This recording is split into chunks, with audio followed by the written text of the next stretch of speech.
Mark, first off, Christian Doidge, how good to get the big man up front signed up for another couple of years. Yeah, great news for us. Christian, integral part of what we do.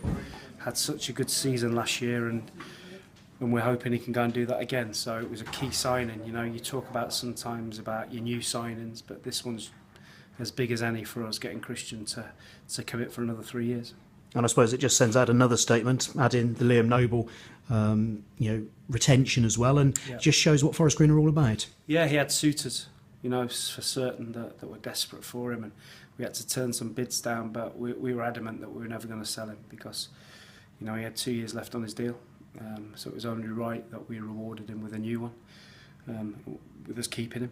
And then he was delighted to sign it, and he can fully focus now on a season in the Football League with Forest Green. And you couldn't actually do that at every club. If you were at all the other clubs in League Two, there'd be quite a few you wouldn't be able to do that sort of thing with. I suppose that's part of the vision and why you came here in the first place, isn't it? It is, but if you look at the Ethan Pinnock deal, that deal made sense because Ethan only had 1 year left on his deal. At the end of this season coming, he would have been a free transfer, and we'd have got nothing for him. So that was a deal that was right for everyone.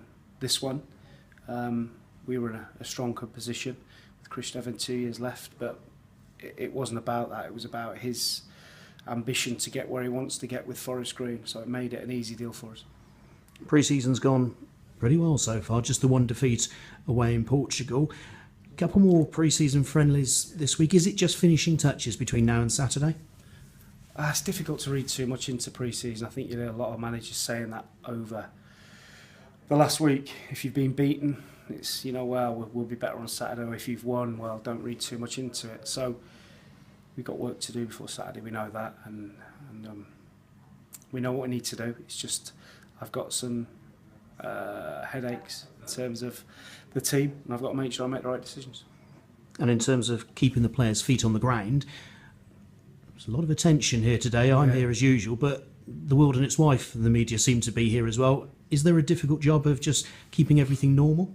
Yeah, it's incredible for a League Two club to get this much coverage, and obviously with the chairman and the sustainability issues that we have, and then the vegan, and I think that's a big part of it. Why there's so many people here, but once they're here, they want to talk about football as well.